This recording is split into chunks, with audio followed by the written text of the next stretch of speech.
What's up, YouTube? This is our video on the Smith & Wesson Loaded Champion model. And I haven't seen a whole lot of videos for this particular gun, so we're going to do one here. I'm sure there's one or two out there. I didn't care for them. I think we need something with a little bit more detail. So here's our attempt at a new video. Obviously, the Magwell clear, chamber clear, you know what I'm talking about. There is our safety check here for the day. I'm going to set this down here for just a second. Great little pistol by Springfield. My hat's off to them. Did just such a bang up job. It's very pretty. It is just a beautiful pistol. I like that brushed stainless finish. I do. Especially with those beautiful rosewood diamond grips there. It's very beautiful to look at. She's heavy, but she's a 1911. She's going to be. She's supposed to be. So we need that weight to soak up the recoil. Excellent little pistol. First thing we're going to talk about is the function. I like it. I like the ambidextrous safety. Problem is the ambidextrous safety is having some minor difficulties. The right side works just fine, like it is supposed to. The left side only working about half the time. It'll go on no problem. When you sweep it off, see that there? It catches halfway. I don't know why it's doing that. I've already loosened up the grip. That's not helping. I did take some break free and I put it on the notch that is supposed to catch down there, and it worked fine for about 10 minutes, and then as soon as it dried up it stopped. So I don't know yet if I need to get a new safety for that or send it in, or if that will work itself out. We will see. I'll talk to some of the guys in the 1911 forum about it. They're pretty smart, knowledgeable guys. They know what you need to do to keep a 1911 running. And this is just a beautiful example.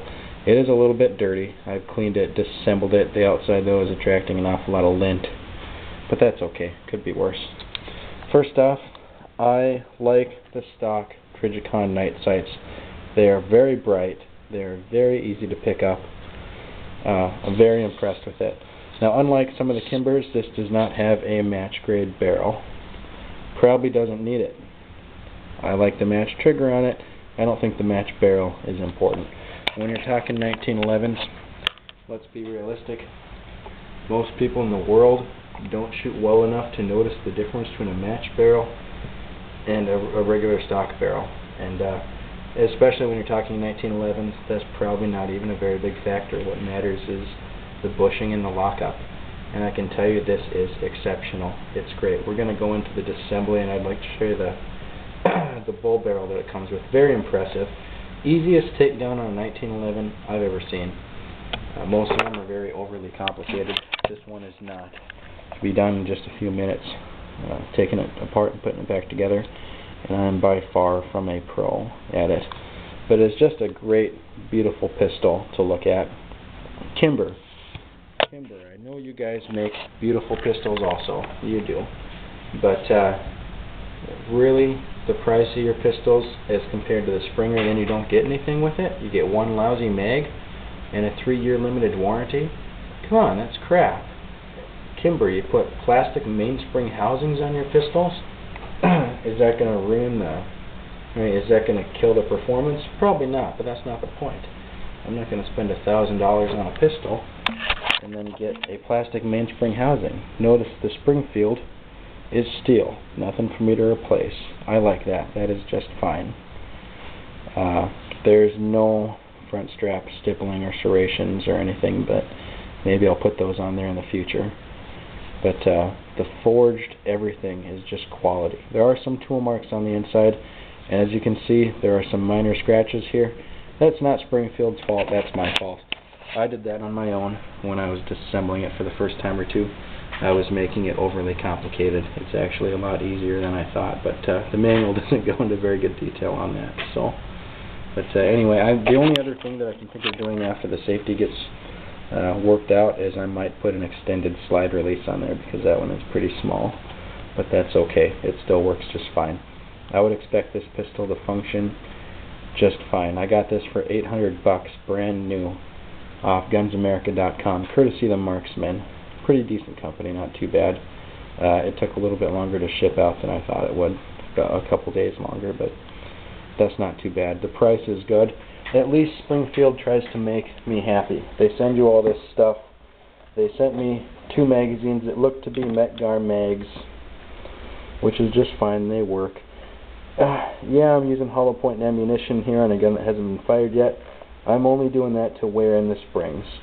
I will be running full metal jacket rounds out of this pistol for the first 200 or 300 rounds, and I'm just breaking in the Wilson Combat Mag also. Remington Golden Sabers, that is my preferred choice. But you know, I realize that some of this stuff is crap, like the magazine holster and the crappy belt holster. This stuff will probably never see the light of day, but you know what? At least Springfield is trying to give me my money's worth. They're trying to give me value. Kimber, give me more than a 3-year limited warranty. Give me a lifetime warranty and give me a couple extra magazines off the price of your pistols. And I'd have went with you guys, but you don't. You know, the safe bet is always Springfield. Great customer service. If I have any issues with the gun, I know I can send it in. I know that if I ever sell it, I don't think I will, but if I do sell it, the next person that buys this is going to get that same lifetime warranty. Where else are you going to find that for $1,000? Okay, that is excellent.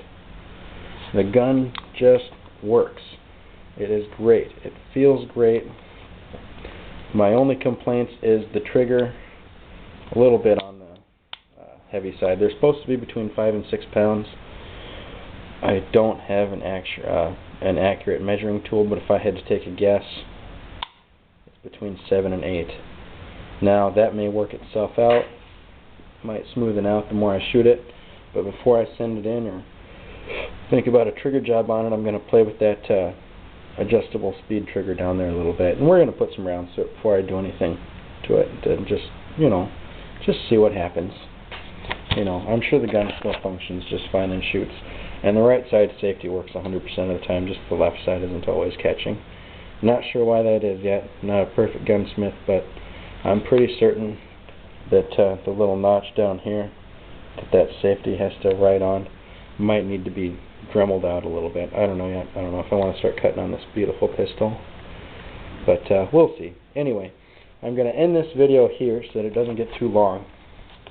And I will make a separate video on the disassembly and the reassembly of this pistol, and we'll talk a little bit about that bow barrel, which I like. No bushing, which is very easy. But alright, we're going to end here.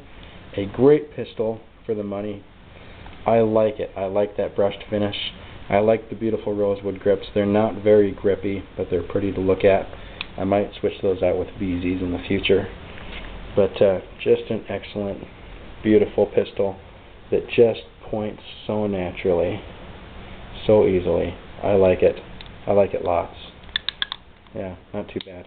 Alright, we're going to end this video right here, and we'll start another video here on the assembly and disassembly of this pistol, okay?